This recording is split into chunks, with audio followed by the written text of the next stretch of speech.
was basically you could stay outside until the street lights came on, or you heard your mom rattling a pot in a pan, or my mom, Jerry Pilcher, had a dinner bell, of course it was a big bell from the farm, and she had a big old bell she'd ring out front. Nobody else in Ann Arbor, all of Ann Arbor, let alone our neighborhood, had a bell like that. Everybody else had these little tiny Grandma Pilcher had. It must have been a cowbell or a bull's bell. And it would bong, bong, bong, bong, and we'd come in, so. Was that just like a dinner time thing, or was that other times throughout the day? No. It was primarily used for dinner time in the summer when she had 5 kids.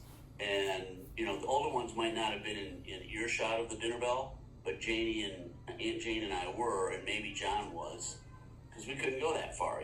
My older brothers, if I'm 6, my oldest brother's 16, so he might have been, on the other side of town. But yeah, we all grew up with it, because I remember being in the backyard as a kid. I couldn't even go out back, and I'd see my older brothers coming in after playing kick the can or ditch or something, or what was the other one we played? Not ditch, but it was like it. Queer the smear. Queer?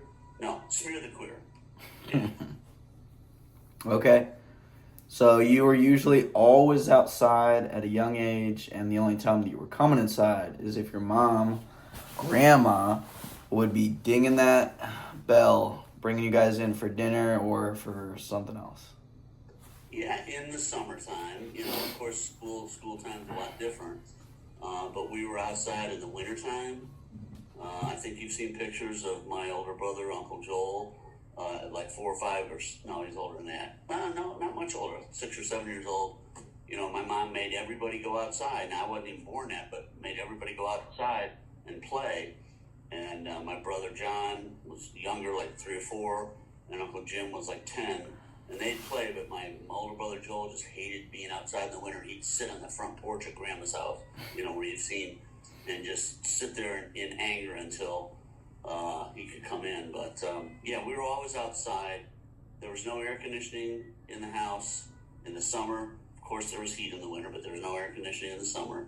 There were no video games to watch. There were only 3 channels of TV to watch, and they all went off at midnight, and TV would play the Star Spangled Banner, and it was black and white for a while, and then it got to color later.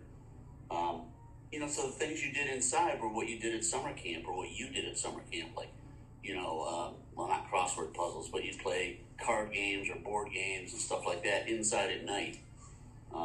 Or, when you got a little older, you'd watch TV, but... When you guys were inside of the house, what did that look like? Where's everybody hanging out? Is everybody in their rooms? Is the family all as one? No, most of the time, well, it depends on the ages again. Mom was always in the kitchen, of course. Grandma was in the kitchen.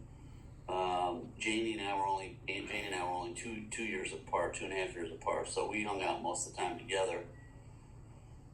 Uncle John was about 5 or 6 years older than Janie and I, so he had his set of friends, and then the 2 oldest brothers, Jim and Joel, were 8 and 10 years older, so we didn't see them much as kids. Yeah. But on Sunday nights, everybody went to the den, that TV room back on Oswego that was kind of a lower level, had a fireplace in it, wood, not wood paneling, but real cedar wood, I think. It was a great place to watch TV. Even though Grandma never had a big screen or anything, the TV seemed good enough, and we'd hang out in there on Sunday nights and watch 60 Minutes. We'd be in there Tuesday nights after my Boy Scout troop got done at 9 o'clock watching All in the Family. And then, we watched Older Brother Combat, Vic Morrow, The Fugitive, just, some classics, Manic, all that stuff, So I was a nerd in high school, or early high school, because I would stay home Friday nights so I could watch the Brady Bunch on TV. I had a thing for Marcia. The classic Brady Bunch. And was TV kind of like a staple? Like you guys would always gather as a family on most nights to watch TV at the end of the day? Just kind of like an unwinding type of thing? Yeah, the older we got, the more TV we watched. And it was an absolute staple on Sunday nights because we would watch 60 Minutes, and we would watch Walt Disney's Wonderful World of Color. It was Walt Disney World. Not World, it was Walt Disney something. And then they might have a movie, they might have episodes, you know, a Flubber or something like that. And I remember when Walt Disney on the NBC network went from black and white to color. They made a big thing about it for like 6 weeks in advance, you know. So they used to have the Peacock, you know, on NBC, and then Disneyland. There was no Disney World at that point even. Yeah. I don't even think he was thinking of Florida. But Disneyland had the Princess Castle and everything, and they showed that for years in black and white. And they made a big thing about it coming to color, you know, and it was a big thing. I mean, yeah, everybody in the neighborhood was in their TV rooms watching that, you know. But it wasn't every night, you know. We did try and watch. My dad and mom tried to watch the news, and, you know, I try and watch the news every night or record it and watch it a little bit later. So we'd watch the news, but my dad wasn't big in it. My mom could care less about TV until she got a lot older, you know, like in her 80s. And my dad would always, like, you know, within 15 minutes of the news being over, he'd be resting his eyes. You know, Grandpa Pilcher would be resting his eyes, and then we kept to nudge him, and he'd be in bed by 8:30 or 9 almost every night. But then he'd get up at 6 every morning and walk to work too. You know, Okay. Not a long walk, but he walked to work every day. Yeah. You know? Okay, so outside of TV, because the question is, what was your childhood home like? What were things that were typically being done in your house? I know you say grandma's in the kitchen, at the end of the day, the TV and everything. But does anything stick out to you at the age of like a child in your childhood house? Yeah, certainly. And this relates back to TV, but I'll just say it as a side. The Moon Project, you know, the Apollo Project, you know, Mercury, Gemini, Apollo, the whole thing during the 60s was huge. And if you liked that, and I did as a kid, I was a space junkie, you know, scrapbooks and shit I had of that stuff. That was one thing that did take up, if you could get it, you know, a decent amount of time, if your parents will let you watch it. Every launch, every recovery, before we even got to the moon, every launch, every recovery, and interviews and stuff like that. Outside of TV, I had my train set, you know, my Lionel O-gauge train set. My dad had a garden, so he didn't watch a lot of TV. He didn't, you know, what did I just say? He not only had a garden at 608 Oswego in Ann Arbor, he had a garden about 5 or 6 miles outside of Ann Arbor that was 10 times as big. You know, he would go 3 or 4 times a week and water it by hand, because he grew up in an era during World War II where people had victory gardens. You know, you could grow 6 rows of corn. You could grow 2 rows of tomatoes, and a row might be 50 feet. And at the end of the tomato season, you would have, you know what a bushel is, right? A bushel of peaches? Yeah. You would have several bushels of tomatoes, you know. You'd have boxes of green beans. You'd have Concord grapes. My mom made, Grandma Pilcher made grape juice, grape jam. She canned the crap out of stuff. So there was no shortage of stuff for Grandma Pilcher to do. Grandpa grew it, and Grandma canned it or froze it or whatever. So we'd have it in the off season, you know. Yeah. We didn't help a lot with that. You know, we were outside playing horse or something, you know, basketball in the driveway. And summer times were not sports camps. We didn't have those back then. Boy Scout camps or YMCA camps and stuff like that. Okay. And was the energy of your parents and your siblings very loving? Like, did everybody like to just get with one another at the end of the day, or did everybody kind of do their own thing? I know that probably fluctuated with age, but there wasn't a lot of do your own thing back then because there wasn't things to do on your own. You know, something that that came about in my time and in my older brother's times when they were much older, but I was very young. It was like a transistor radio, right? You know, because you remember radios from the movies where they'd get boxing and they'd be on, you know, they'd be part of the furniture or around the radio. Well, 10 or 20 years later, they became transistors where you could put them in your pocket with a couple of, or one battery. And when that happened, I could stay awake all night and listen to the Detroit Tigers, right? Because they might be playing California Angels or somebody, or they didn't play San Francisco back then. They played California. Who was the other American? There weren't very many teams in the American League, believe it or not, out west. There was no Denver. There was no Arizona. There was Minnesota Twins. But, you know, the point is, I'd be up awake after my bedtime listening to the transistor radio on my pillow. Listening to the Tigers. That's funny. Okay, we'll move on to the next question. I think I forgot to, or I didn't forget to press record, but I had my AirPods in, so. I got 13 minutes on the other one on my side, so. Okay, so the question for that was, what was your childhood home like? And the next question will be, did your family have any holiday traditions? We had Christmas tradition, which I tried to bring into your family when I married, you know, your mom. The Christmas tradition on our family growing up in Oswego Street in Ann Arbor was Christmas Eve is when the family exchanged presents.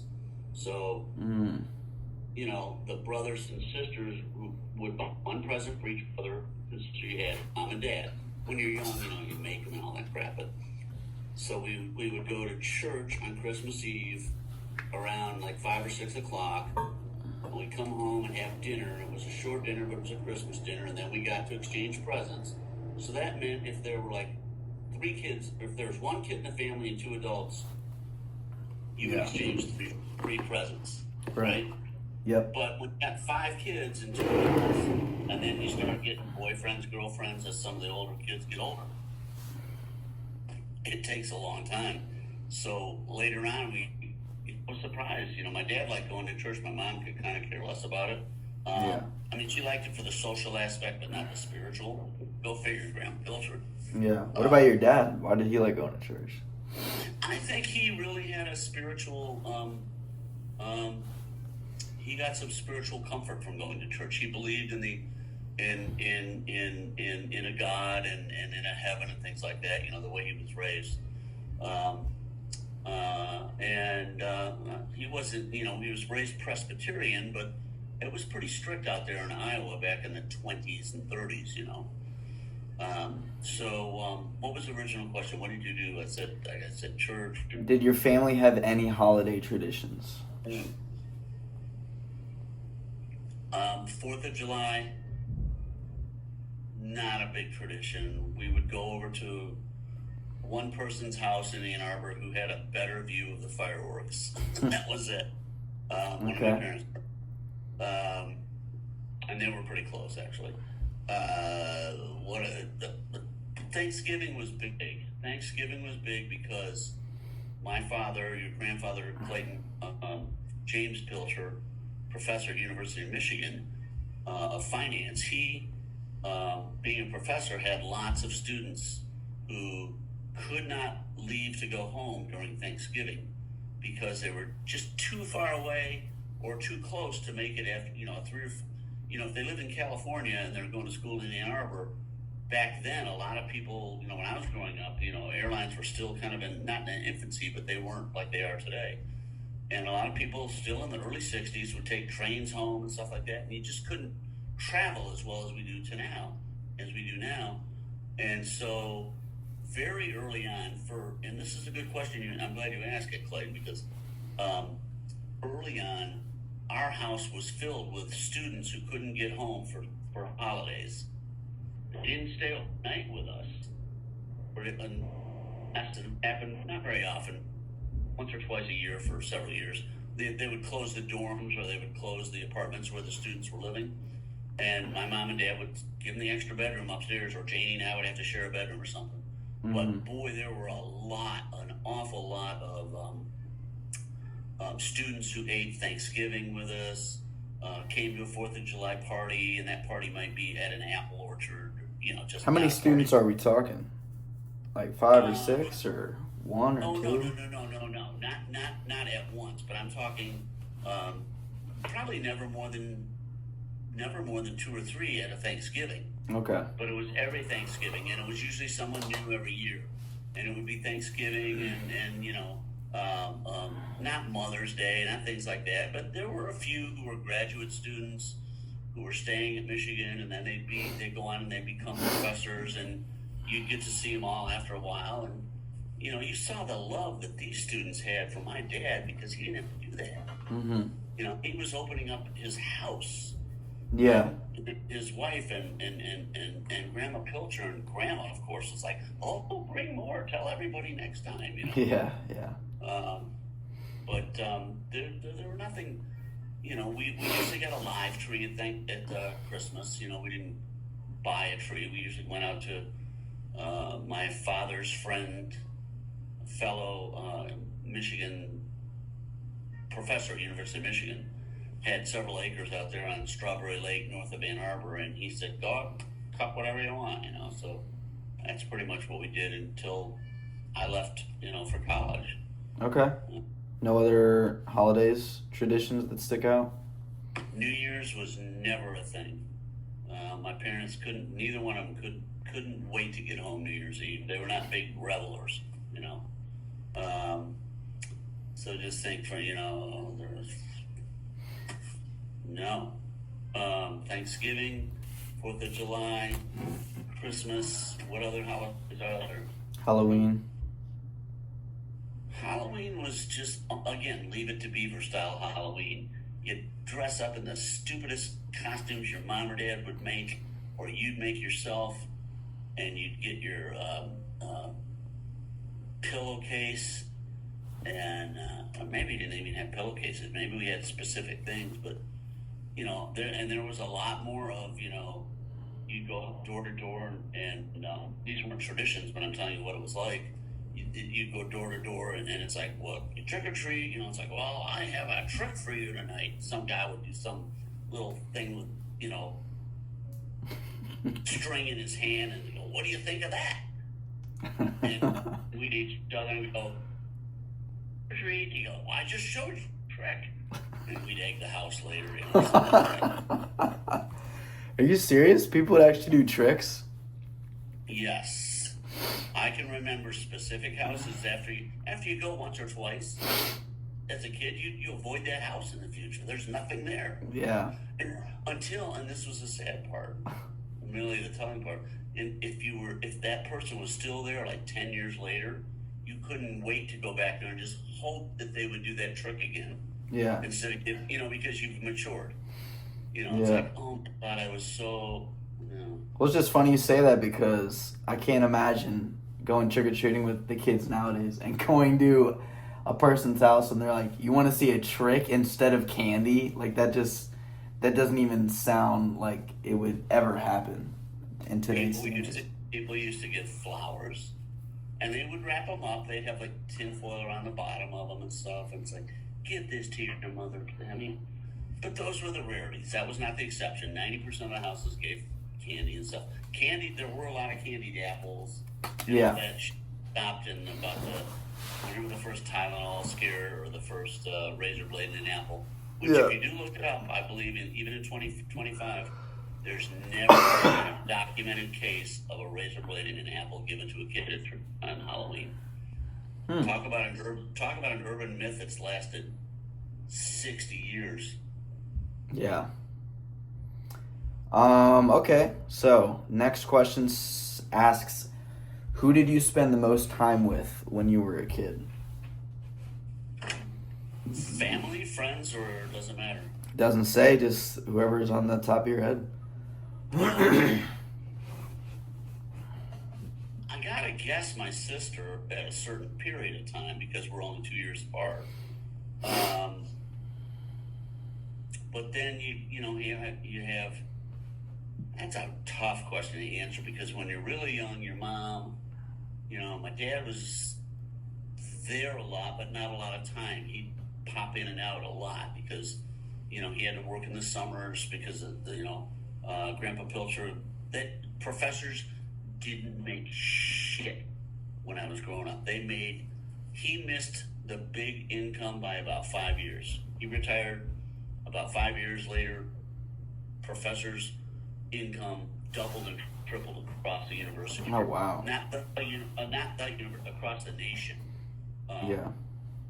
But we missed it. So he had to work a lot of summers. So I didn't see him. I saw a lot of my family early on in the summers because we would every summer, and I mean every summer from before I could remember it, right? Going to Iowa, from Michigan to Iowa as a kid. Yeah. I was going, but I couldn't remember it. There was that station wagon, and my dad's would have his last classes done, and we'd have the last classes for, Jim, Joel, John, Jerry, Janie, all of us, and we'd go to Iowa for 2 weeks, Yeah. And that was before something that's been around before you were even born, the interstate highway system, up where you are, I-5 and I-94, I don't know, whatever they are, around interstates, so back here, I-95. Yeah. Those were, when I was mid-60s, the interstate system was founded by President Dwight Eisenhower in 1958. So it took a couple years for them to start building it. So in the mid-60s, because the federal government paid for like 90% of it, so these states were like, gimme, gimme, gimme. I'm getting all the feds' money. And we have the greatest highway transportation system in the world, I think.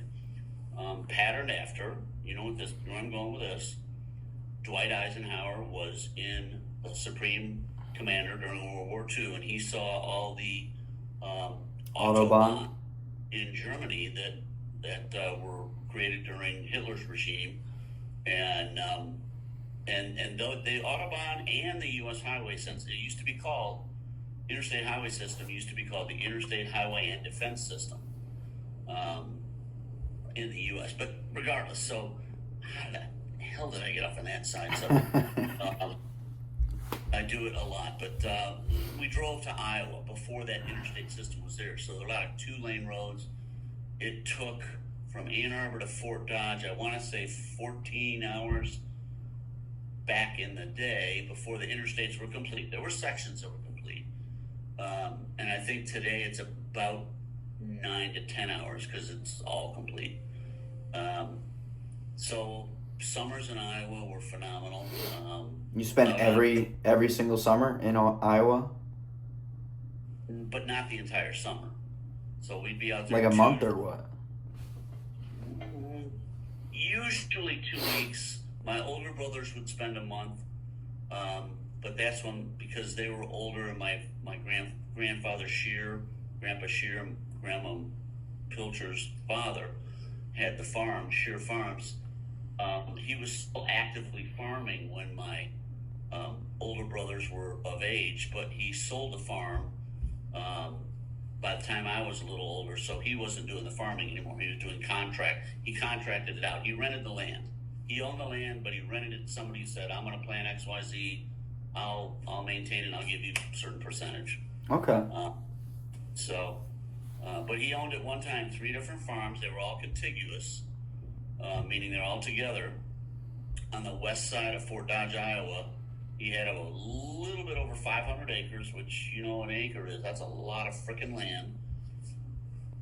Everything but 30 acres of it was really good dirt, Iowa black gold, they called it. And on one farm, the middle farm, at one point for about 15 years, he let the civic community of Fort Dodge take over his barn because he didn't need it for cattle anymore. He was just storing cars and combines and farm equipment in there. And they were looking for a place to have a community theater. So he said, you can do whatever you want with my barn. And it was right along US 20. It still is right along US 20. And they painted a huge, one of the first ones in the United States. It was in Time magazine, I think. Huge American flag on the side of the barn. No one was doing that back in the early mid-60s. They just weren't doing it. There wasn't that much traffic, whatever. And then they took the inside of the barn and they put a floor in it, and they put seats in there, and they put a balcony, and they built a stage, and that was the playhouse for the Iowa something Playhouse Theater, something like that, for the community of Fort Dodge for like 15 years. I only saw one play in there, but I mean, I was old enough. I might have been in junior high. I was old enough to realize this was some really good shit happening in Northwest Iowa. I mean, it was. I'm not saying the acting was great, but it's like they had that barn tricked out back then. Yeah. Probably couldn't pass any fire inspection today, but back in the mid '60s, I mean, they had it going on. Yeah. Nice. And my grandpa got nothing for it. He donated it. It's like, well, what the hell am I else gonna do with it, you know? Mm-hmm. Okay, so that's family. What about friends? What about friends? Which friends? What time? Who did you spend the most time with when you were a kid? When I was an early kid, I was 4 years old when we moved from Lutz Street, L-U-T-Z, Lutz Street in Ann Arbor to Oswego Street, where the street you know, Grandma Pilcher. And 4 years old, I might have been 5 years old, going into kindergarten. I think I was 5. Regardless, the point is, we're moving in. I'm doing nothing because I'm 5 years old. I'm like standing outside just trying not to get run over. And I think it was Kenny McGee and Rusty Smith, who you never met, but he actually came to Grandma Pilcher's service, actually, because he was on a train on the way back, and he knew he had lived in Ann Arbor, and he heard about Grandma. But anyways, and they came walking up the hill from the bottom of Grandma Pilcher Street, and I was standing on the lawn, like, you know, probably sucking my thumb, and they started walking up the sidewalk, and I blocked. They say, I don't really remember this, but they've told it 100 times. They say I blocked it and said, hey, stop, you can't pass. This is my new house. And they've been there, like, they've grown up in the neighborhood, so they walk around. Yeah. Who are you? It's like, well, who are you? You know, it's like, they later became best friends with me, of course. Rusty Smith and Kenny McGee, you've heard about that. Yeah. Kenny McGee lived about a block and a half away. Don Donnie lived about 2 blocks away. Rusty was a block the other way. Mark Swipler right behind Rusty. Those were all the neighborhood friends who I could walk to as a kid, or, you know, didn't even need a bicycle. And then as you get older and you get a bike and you get transportation, you get access to more kids. Teddy Blackburn, even though he came to Angel School, that's where I went to Angel School, even though he came there in maybe 2nd or 3rd grade, we didn't hang out until junior high school, 9th grade. You know, and he's my best friend to this day. You know, Jeff Schembeckler, he came to town in 68, I think, 67, going into season of 68. We were pretty much best friends the entire time, you know, but that's primarily because my mom, Grandma Pilcher, and his mom, Millie Schembeckler, were best friends, because I couldn't, Jeff lived over a mile away. Schembeckler like a mile away. You know, you want to go? I'm going to see Millie. Sure, I'll go. We went to the same school, believe it or not, but he had to take a bus.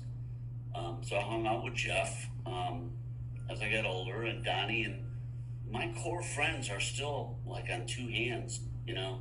It's like 10 people. That's crazy. Do you think that kind of speaks to like that time, or do you just think Yes.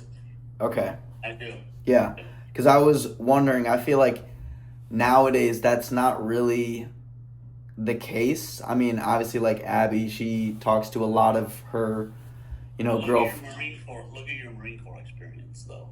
Yeah. You have core friends from I think the Marines that no one will ever get between, and they're your friends for life, no matter what happens to any of them. You know, because you did the things you did, and that I think is more similar to a kid like me in the '60s who grew up in Leave It to Beavertown. You know. Yeah. Okay. Did you ever watch? Do you even know what I'm talking about when I say Leave It to Beavertown? No. Are you kidding? No, I'm not kidding. I'd Leave It to Beavertown. I've never heard that. it's not town. It's Leave It to Beaver is a show like Andy Griffith. You've heard of Andy Griffith's show, right? With Opie. Okay. If you want to know how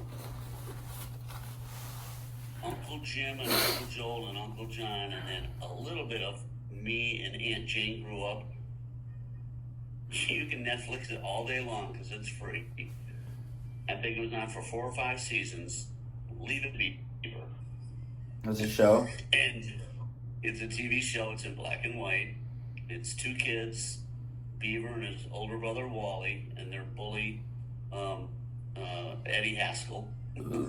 Eddie Haskell? That's actually his name? He was the bully. That's funny. I know an Eddie Haskell. But he would, whenever he saw Beaver's mom, her name was June Cleaver, because he was like 5 years older than Beaver. Yeah. And he'd go, oh, Mrs. Cleaver, you look very nice today. And even back then, Eddie would leave, and then Mrs. Cleaver would talk to her stage husband, Ward Cleaver. Did Eddie compliment you tonight? So, he falsely compliments me all the time. But she also liked it. There's so many double entendres. It's sick. Yeah. So go ahead. But you got to watch that. Then you'll know. Then you won't have to ask that question anymore, Clayton. How was it when I grew up? All right, I'll give it a look. I'll check it out.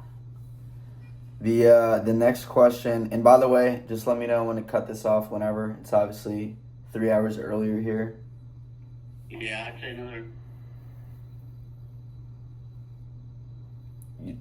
You cut out. Do you just want to do one more? Another 10 to 15. Okay. This next question asks, how did your family spend time together when you were young? I thought you asked that one. No. The first question was... Well, that's okay. I'll answer it. Yeah. To go back. How did my family spend time when we were young? Not a lot of TV, except if it was something special. Any space launch, Vietnam War, didn't become special after a while because it was on every frickin' night. We had like I said before, we had our regular 60 Minutes on Sunday nights. I was involved in Boy Scouts. My sister was involved in Girl Scouts. Aunt Jane. See, we kind of had two. There's kind of Pilcher family was kind of like where you grew up with Mom and me. It's kind of like two families. I had 3 older brothers: Uncle Jim, Uncle Joel, and Uncle John. Uncle John was just under 6 years older than me. So those 3 were kind of like a family. And then there was this big break, and there was my Grandma Pilcher had a baby who died between me and Uncle John. That was Uncle Jay, and he only lived like 8 hours or something. There's just something wrong. Yeah. So that took up a lot of time between Uncle John and then Jay dying, and then there was me, and then Janie. Because they finally got a girl, right? So it was really like 2 families. So most of what I would say to you is about the time I spent with Aunt Jane. And there'll be some John in it because he floated between the 2, right? He's kind of like the middle child like you. He floated between Jim and Joel and Janie and I. And like you kind of float between Tommy and Amber and, Quentin and Abby. To a degree. I mean, you 3 are closer, obviously, but in age and everything else. Yeah. But time we spent a lot of time together on the beach in the summer. Lake Michigan. You can talk all you want about Ocean City, Maryland, or beaches in Washington State, or beaches on any ocean, but there's no better beach than a freshwater lake. Could you get in the water? Grandma Pilcher would skinny dip. Oh, really? Because it was so remote. Because it was so remote. Yeah. That's the only reason. She was not. Well, yeah. I mean, she smoked marijuana in college and stuff. Yeah. Not very much, but she was a little bit of a rebel, but we would spend a lot of time on the beach, a lot of time in Iowa, a lot of time helping Grandma Pilcher pick apples, pick peaches, pick grapes. And we didn't know it at the time, but it's like we then had grape jam, peach jam, apple pies. And do you remember at all the basement of Grandma Pilcher's house? Yeah, totally. I remember going down there and playing with all the lead toys. Yeah. And how there were it was kind of a stone basement, and there were lots of shutters. And Yeah, stuff. and you would pass all the jars in the stairwell, and then there was that one room that was, I guess, a bedroom because it had that curtain off to the left. Well, it was actually the train room. That's where I had set up all the trains. But for two of my older brothers, that was when they were like teenagers. Uncle Joel and Uncle John, that was their bedroom. And it was right under the kitchen. If you can think of Grandma Pilcher's kitchen, directly, remember the floor register in Grandma's kid, that floor register where the heat came out? Mm-hmm. That was in the direct middle of that room. And the room was a short room. It was only like 5 Yeah, that was a small room. You today could not stand up in it. I cannot stand up in it. But as a kid, you can put a train set up in there and Katie bar the door, man. It was fucking great. As loud as you want it, because it's not near it's underneath the kitchen. It's not underneath the den watching TV. It's not underneath the living room. So I could have those trains. I'd have 5 and 6 trains at a time going around each other, and just the horns going and all this shit. Yeah, I spent a little bit too much time around trains. Okay, you think you got time for one more? I'll make time, son. All right. Because I hope you are going to archive this one way or the other for Malcolm and Violet and Theo. I will. It's going to go on YouTube.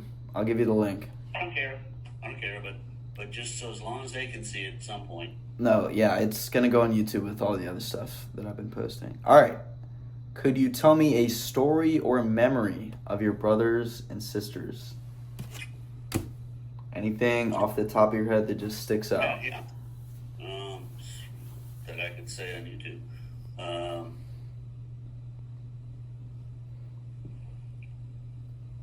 Let me think of a story of Uncle John. So, Uncle John, 5.5, 6 years older, nearly 6, 5.5 years older than I am. So, he was always a rebel because I might be 10 or 11 years old. That means he's 15 and a half or 16 years old. Mm-hmm. You know the difference being an adult now. It's huge, right? Yeah. So my parents, Grandpa and Grandma Pilcher, might have still thought I needed a babysitter. I didn't. He didn't want to do it, but once in a while he'd be forced to do it. Right. And the one time he was a babysitter for me and Aunt Jane. Aunt Jane's watching Brady Bunch, and I think I might have finally gotten over my Marcia fixation and was no longer watching Brady Bunch. But for whatever reason, Uncle John came back in, and he and I started fighting. And I don't know if you remember Grandma fighting, right? He's 5 years older than me. Yeah. I'm yelling at him. He's just pushing me away. And whatever it was, I was livid. I was ready to kill him, and I started saying that. And do you remember Grandma Pilcher's dining room? Kind of the area between the den and the kitchen? Yep. Yeah. So finally, Uncle John and I somehow are rolling around on the dining room floor, and he's got me pinned, and he's just saying stuff like, "Shut up, you bum, you little," and I hate you, I hate the day you were born. If I had a knife, I'd kill you right now. And really, he got up, walked right out to the kitchen, came back with a big cleaver, handed it to me, goes, "Go ahead, kill me." Oh my God. And as soon as he hands me the knife and says that, I start crying. Yeah. He used psychology on me as like a 16-year-old. Yeah. That's so funny. So yeah, that's one I remember. I don't know if he does or not. That's hilarious. Yeah, there's a lot more stories we can tell. about remembrances and things like that. But I remember one time we were driving as a family in the station wagon to Fort Lauderdale, Florida for spring break. So you can visualize in your mind the map between Mid-America, Michigan, and Florida. It's almost a straight line. Mm-hmm. You get to Atlanta, you kind of got to go down a little bit more. But you have to remember, this would have been, and we were also going to Disney World one year, but before Disney World was open, we would go to Florida for spring break because that was like one of the only places, that you would go for spring break. And my mom wanted a spring break, and because we were older at the time that, like 4th or 5th grade, that Jerry Pilcher had started a part-time job at a bookstore. Okay. So she wanted to get out of town, because she deals with these students, but she loved it. It was where all the athletes had to come, get their books for free and all that. But the again, I go back to the interstate, the trip from Ann Arbor to Fort Lauderdale, a lot of it was 2-lane roads. I remember specifically being in the back of the station wagon, and we had to turn off our transistor radios because they were doing blasting of the mountains to build Interstate 75. We were on some 2-lane road, and it said turn off all car radios, turn off all transistors, because they were just being overly protective. Yeah. But, that trip that, I don't know how long it takes now, but it's significantly less time. Janie and Aunt Jane and Uncle Steve and the Cronus's used to make that trip a lot to Florida because they, their kids grew up in Ann Arbor. Yeah. And it's so much less time today. It's all interstate. The first interstate actually point to point, I-75. And it wasn't finished until like the